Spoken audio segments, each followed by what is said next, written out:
Okay, chemistry. This is for pre-AP and on-level chemistry. This is keeping on going in the Unit 10 thermo notes. So we had finished page 1 with the vocabulary, and then the second video was about heat specifically to help you understand where we're going, because this unit is all about the transfer of heat, where heat is present, and how heat moves around. So we're now on to page 2, and this video we're going to be talking about methods of heat transfer.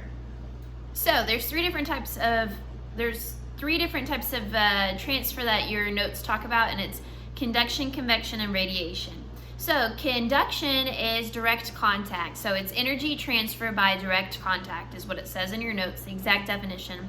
Conduction can occur between particles of solids, liquids, and gases. I'm going to give you an example of solids here in a second.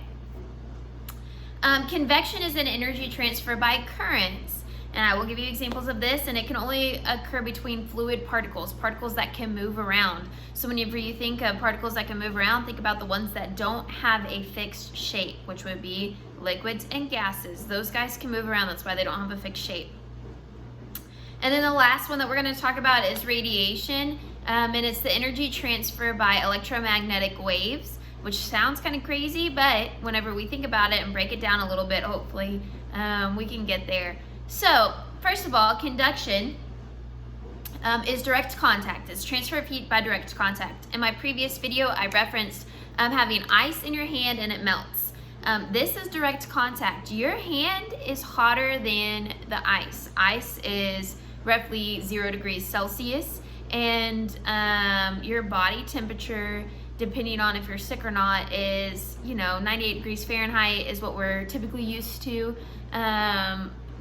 But that being said, it is hotter because if you want to go for Fahrenheit, 32 degrees Fahrenheit would be freezing point, right? So that would be where ice is present. And so that is a huge temperature difference, and you are transferring that heat into the ice, which is causing the ice to melt. That's direct contact though. If my ice is sitting in my fridge or freezer, it's not going to have that direct contact by something hotter to where that heat transfer is going to happen. And I can't just look at the ice and make it melt in my fridge or freezer. I don't know why I keep saying fridge. So in my hand, I transfer that. If I were to set ice on an ice skating rink, it's not going to melt because the ice skating rink's the same temperature. There's no transfer of heat, so direct contact. Convection is energy transfer by currents. And so I came up with all these wonderful examples for you. And so I have them on here so you can kind of cheat and see where we're headed. So ice in my hand, it melts. That's direct contact, direct heat transfer. So convection, hot air balloons. So how hot air balloons work and fly is you heat up the air inside, typically with a flame, and the hot air inside the balloon that's trapped makes the hot air balloon rise. And when you start to cool it down, then it goes down lower. And so what you're doing is creating the hot air outside the cold air is creating convection, that heat, where it's not direct contact, it's the air that's being heated. So remember I said it's only fluids and gases that can do this. So air is a gas, and we're heating it up. And so that hot air starts out at the bottom of the balloon where the flame is, and it moves up and slowly fills up the whole balloon, and then the balloon will start to float. And so that would be an example of convection. There's other examples that we can talk about too. Radiation, I think, so the two that I think you'll get the best is conduction and radiation. So radiation is the energy transfer by electromagnetic waves.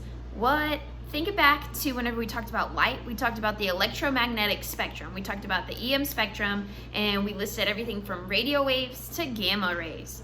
Okay, it's talking about those things. So the example I had for you is heat from the sun. You go outside, and on a hot summer day in Texas, my mom kept our house freezing when I lived there.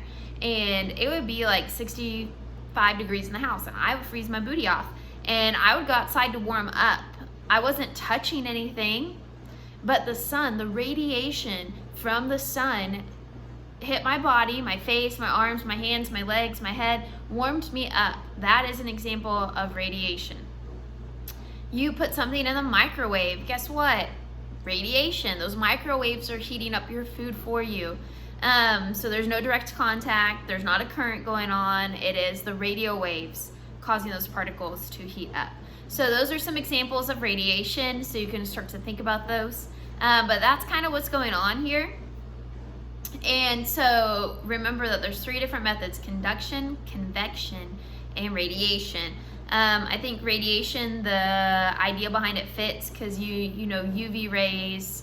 People say watch out for radiation. Don't stand too close to your microwave. You could get cancer because of the radio waves, stuff like that. Radiation. All the radio waves don't come out of your microwave. And then conduction, think with the D, that means direct contact. And convection, that would be indirect contact. It's transferred by currents. So hopefully that helps break it down a little bit for you. I'm going to keep going in the notes, and hopefully by the end of this we understand thermodynamics.